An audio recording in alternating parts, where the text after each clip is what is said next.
5,000 पदं भरलेली आहेत आणि अजून अद्याप ते प्रक्रिया सुरू केलेली आहे. 11,918 अद्याप त्याची प्रक्रिया सुरू केलेली नाही, कारण की महाराष्ट्रामध्ये उत्तरामध्येच दिलेलं आहे की 13,000 पदं रिक्त आहेत.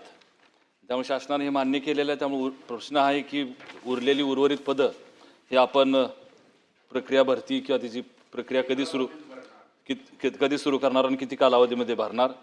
दुसरा उत्तरामध्ये शासनाने दिलेला आहे, पण शिक्षक विद्यार्थी हा UGCचा जो निकष आहे, ह्या निकषामध्ये किती विद्यार्थ्यांच्या पाठीमागे किती शिक्षक असावेत किंवा एका शिक्षकाच्या पाठीमागे किती विद्यार्थी असावेत, हा निकष त्या ठिकाणी काय आहे आणि सध्या काय परिस्थिती आहे ह्याचं देखील उत्तर शासनाने द्यावं. तसंच त्यांना जे आत्ता आपण तिसरा प्रश्न असा आहे की काही शिक्षक तासिका पद्धतीवरती आपण घेतलेली आहेत, काही प्राध्यापकांना तासिका पद्धतीवरती घेतलेली आहेत. तर ते किती पदं आहेत आणि त्यांना ह्याच्यामध्ये सामावून घेणार का, हा तिसरा प्रश्न.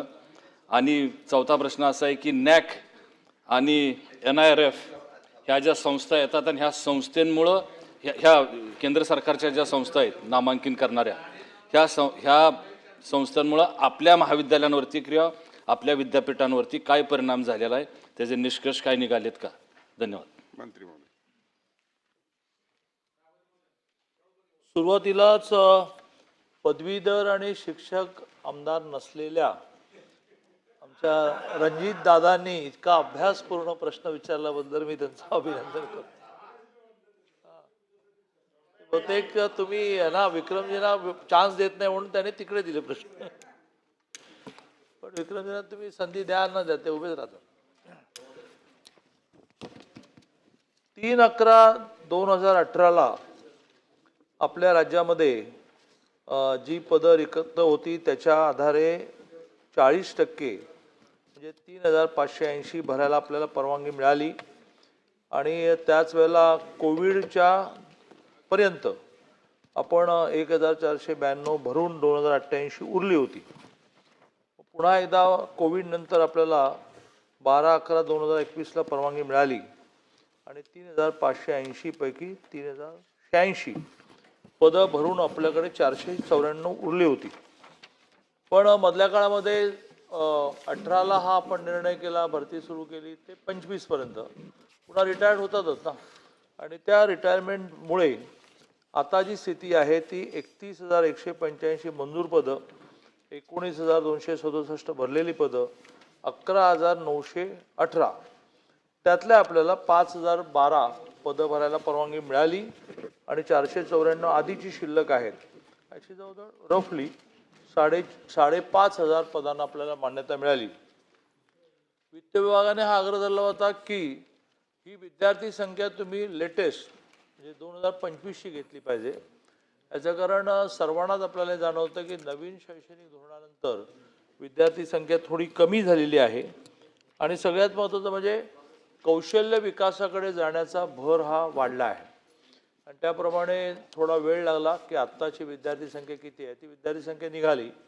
आणि त्यातून आता प्रत्येक कॉलेजला त्यांच्या विद्यार्थी संख्येप्रमाणे आणि कुठल्या विषयाला प्राध्यापक नाही त्या विषयाची गरज आहे का, डिमांड आहे का, असं सगळं पाहून कॉलेज वाईज जवळजवळ 1200 कॉलेजचं तयार झालं.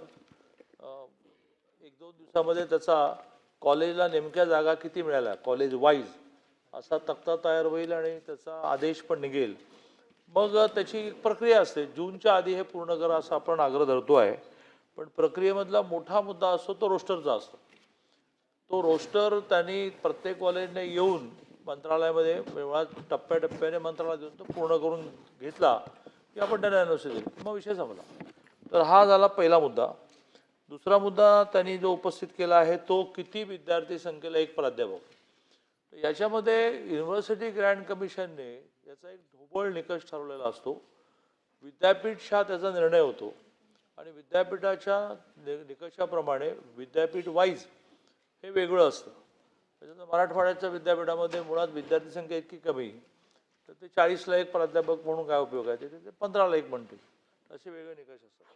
त्यांचा मेजर विषय आहे तो तासिका तत्वावरचा आहे. तर तासिका तत्वावर क्लॉक ओव्हर बेसिसवर आपण जे अपॉइंटमेंट करतो त्यांना ह्यात प्रायोरिटी देता येत नाही. ते ते जाहिरातीला प्रतिसाद म्हणून ते पण येणार रांगेमध्ये, अनुभवी आहेत त्यामुळे ते सिलेक्ट होतील. पण आपल्याला असा कोटा करता येत नाही किंवा याच्यामध्ये एक 10% क्लॉकवरवाल्यांना घ्या. त्यामुळे त्यांना जाहिरातीला प्रतिसाद म्हणूनच यावं लागेल. मला असं वाटतं झाले ना. हां, नॅक हे युनिव्हर्सिटी ग्रँड कमिशनने गुणवत्ता वाढावी म्हणून केलेली सक्ती आहे. कारण ती गुणवत्ता वाढण्यासाठी सक्ती नसेल तर कोणी ते करणार नाही. म्हणून मग नॅक सुरू झालं आणि त्याचं ग्रेडेशन सुरू झालं. त्यातही 2 वर्षापूर्वी आपण खूप मागे होतो.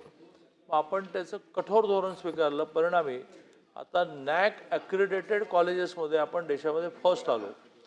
पण आपल्याच प्रयत्नाने आता नॅकचा जो कठोरपणा होता आणि त्यांच्या ग्रेडेशनमुळे वेगवेगळ्या कॉलेजेसमध्ये एक अनावश्यक स्पर्धा व्हायची, ती मागे लागून त्याची फी पण कमी केली आणि त्याचा जो ग्रेडेशन होतं A+, A+2 वगैरे ते कमी करून नॅक ॲक्रिडेटेड इथपर्यंत ते आणलं. त्यामुळे त्याच्यातली अनावश्यक स्पर्धाही टळली, त्याला जो खर्च येतो तो टळला. पण ते मात्र कंपल्शन आहे, कारण त्याशिवाय त्या कॉलेजमध्ये आवश्यक असणाऱ्या सुविधा निर्माण होत नाही. अभिजित वंजारी.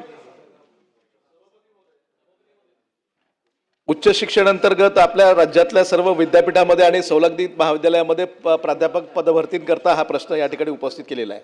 याच्यामध्ये पहिला प्रश्न जे उत्तर दिलेलं आहे चंद्रकांत दादांनी, त्याच्यामध्ये मला त्यांना पुन्हा प्रतिप्रश्न विचारायचा आहे की मुळात 11,918 जे रिक्त पदं आहेत त्यापैकी नेमके 5,012 पदच आपण का बरं त्या ठिकाणी रिक्त म्हणून वेगळे केलेले आहेत आणि त्याची पदभरती आपण करणार आहे.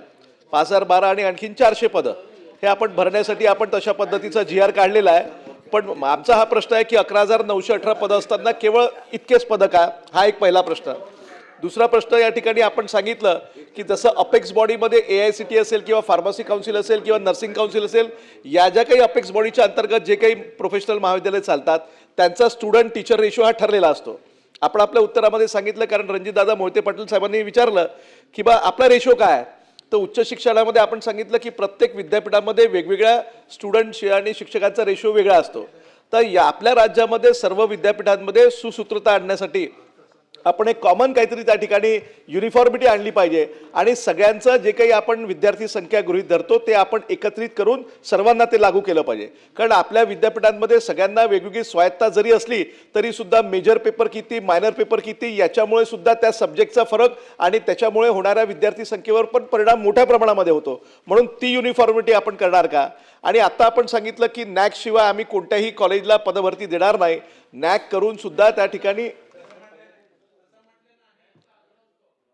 नाही आग्रह असतो, पण तरी आपण त्यांना देत नाही. आतापर्यंत मागच्या पदभरतीमध्ये आपण नॅक नसणाऱ्या कॉलेजला आपण तशा पद्धतीचं त्यांना समावेश केलं नव्हतं.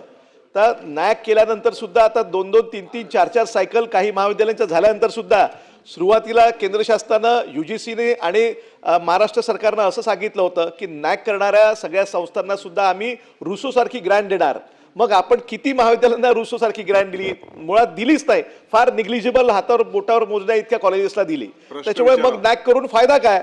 म्हणून ती अट आपण तशीच कायम ठेवणार आहे का?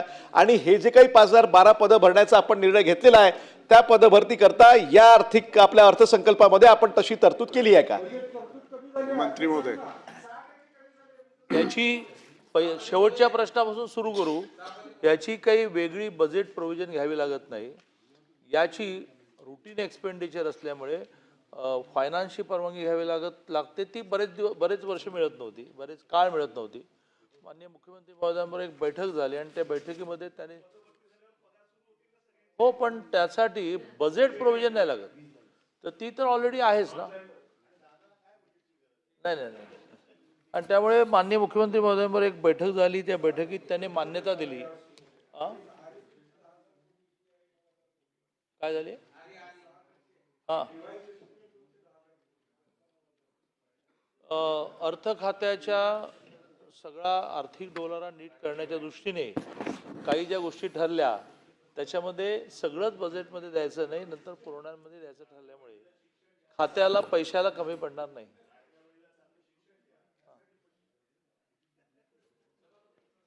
बरं, त्यामुळे हा आग्रह जो आपला असतो की तुम्ही ते नॅक करून घ्या तरच आम्ही तुम्हाला प्राध्यापक भरती देऊ, हे फायनली त्या कॉलेजच्या विद्यार्थ्यांच्या हितातच असतं, त्यामुळे तो आग्रह असतो.